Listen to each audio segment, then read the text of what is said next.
All right, y'all, welcome to the show. I got an amazing one for you today. So in just a second, the economy is what I'd like to call giga-fucked. So I've been covering this in detail for the past probably month or two, but the hits keep coming, bro. The evidence keeps piling up that we are in for a historic downturn. So we'll talk about that. We also have the ICE thugs that are committing crimes all across this country. They've now gone lower than they've ever gone because they've assaulted an 84-year-old married couple. I'm not kidding about this. I wish I was. And they also shot a priest in the face with pepper balls. Again, wish I was kidding, but we live in hell. So I'll document all the updates about Trump illegally invading his own country and the ICE Gestapo thugs and what they're up to. Then we'll also get to Pam Bondi absolutely self-destructing as Democrats grilled her in a committee hearing. We have some new secret Charlie Kirk texts that were just revealed. And I got to be honest with you, that changes absolutely everything about the case against Tyler Robinson. And then later on, we have Bill Burr scolding his own fans and crashing out and tripling down over his selling out for Saudi blood money. So you don't want to miss any of that. We actually got a lot more than even just that. But everybody do me a favor. Please subscribe to the channel. That helps out big time and costs you nothing. That link, of course, or the sub thing is just below me. But also helping out on Patreon, that link is below as well. Remember, guys, never talk to an advertiser, never done an ad read, never talk to a billionaire or a PAC or anything like that. Foreign government. We are truly grassroots funded, unlike most of the outlets in this space. I'm very proud of that fact. You guys made it possible by donating $2 a month or $5 a month. Some of you guys tip with that thanks button on YouTube. That all helps out tremendously. So thank you very much if you have supported the show. And also sign up for Crystal Kyle and Friends. That link is below as well. We have Abdul El Sayed coming on this week. He's running for U.S. Senate in Michigan. He's the real deal Holyfield, man. So definitely check out that interview. Sign up for Substack below. And go subscribe to the Corn's World YouTube channel. Corn and I will be back next week live at 8:30 p.m. Eastern Time. He was at a wedding this week, so we couldn't do it. But really looking forward to hopping back on there with him next week. So, all right, without any further ado, y'all, let's go ahead and jump into it. So let's start with this. As you all know, we're in the midst of a government shutdown right now. Well, Russ Vought issued a new memo saying that furloughed workers are not entitled to back pay. They are not entitled to back pay. In other words, in previous shutdowns, after the shutdown was over, the government workers would still get their checks because, you know, they have rent to pay, they have mortgages to pay, they have the light bill to pay, et cetera, et cetera. They got to pay for groceries. Well, now, the head of the Office of Management and Budget, who also was one of the primary authors of Project 2025, which is the detailed right-wing plan to destroy this country from within, now he's saying, fuck those workers. I don't give a fuck about them. Over 1 million government workers telling them to fucking kick rocks. So Mike Johnson, on his website, it says, oh no, they are entitled to back pay. In fact, there was a law that was passed in 2019 that guarantees government workers back pay when the government shutdown is over. But now you have Trump and you have Russ Vought effectively trying to undermine that. And now over 1 million government workers have no idea if they're going to get their paycheck, which they desperately need. So these people, I mean, call it what it is. These are legislative terrorists is what they are. I think it's completely fair to call them that. But this is just one little piece of the puzzle here. As I said, the economy is giga-fucked. So let me give you some more. Take a look at this. This is a chart that was in Axios the other day. Average U.S. electricity price over the years. This, guys, is a disaster. This is devastating. And by the way, it's only going to get worse. It's only going to get worse. Why? Because we have all these massive AI data centers going up all over the place. Those take a tremendous amount of energy, and your energy bill is going to skyrocket because of AI. So that's one thing. The other thing is Trump killed all the massive investments that were done into green and renewable technology. We had Joe Biden doing a lot of investing in green and renewable technology, creating hundreds of thousands of jobs, and that would, of course, lower energy prices. Trump killed all of that.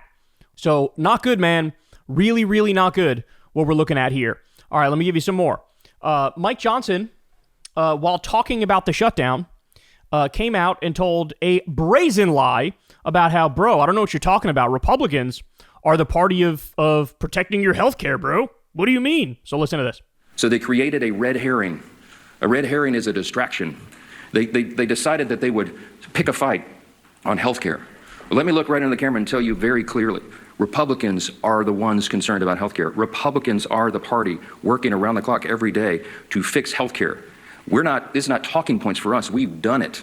A big part of the one big beautiful bill, the working families tax cut, was to fix healthcare. Guys, they cut like $800 billion from Medicaid, kicked 17 million people off Medicaid in that big bullshit bill. And now he's bragging like, bro, we're protecting healthcare. You have done the exact opposite, and now premiums for a lot of people, if Democrats don't get their way, premiums for a lot of people are going to double or triple. In fact, I got some numbers for you in a little bit on that. But take a look at this. Ready? This is with the Obamacare subsidies, which is what Democrats are fighting to keep, right? $164 a month. And this is without what the Republicans want. $350 a month. Do you think a working class family can afford that? Do you think they can afford that? For you to basically double what their bill is? I think not. All right, another example. Midas Touch says, letting the healthcare tax credits expire would devastate American families, and we're making that crystal clear by giving you the data. We've built graphics showing how much costs would rise in every GOP district. Let's start with Mike Johnson's district. So here's that graphic. Ready? In 2025, a couple earning $82,800 a year, which, by the way, is a lot for Mike Johnson's district, they would pay $541 per month. Okay? Now, if you do that without the Obamacare subsidies, boom, it skyrockets to $2,180 per month, an increase of $19,661 per year. That's a 302% increase. And by the way, they have this listed. Look at this. They got a tweet thread here, which goes through all of the districts of all of the Republicans. So this is war is being declared on the American people. That's what this is. Trump and the Republicans have declared war on the American people. All right, more. Trump continues to lie about the economy. Chapter 7 bankruptcies are up 15% from 2024.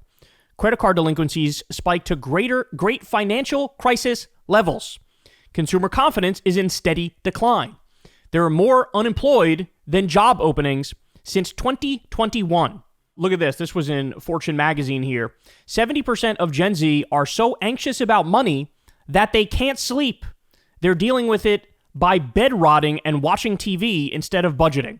So as Melanie D'Arrigo points out here, there's no universal health care, AI is taking jobs, housing is unaffordable, college is unaffordable, student loan, credit card, rent, and auto loan delinquencies are up, sub-living wage pay, and grocery prices are up. These are all things that are fixable, but this is what the Republicans want. This is their agenda.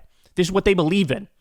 All they want to do is crack down on your freedoms and serve the billionaires. That's their goal. That's their job. That's why they exist. They are the corporate cuckery party. That's what they are. All right, more. Nearly 70% of Americans believe the economy is headed in the wrong direction, according to a new Fannie Mae survey. 70%, y'all. 70%. 10% of the U.S. population now owns 93% of the stock market wealth.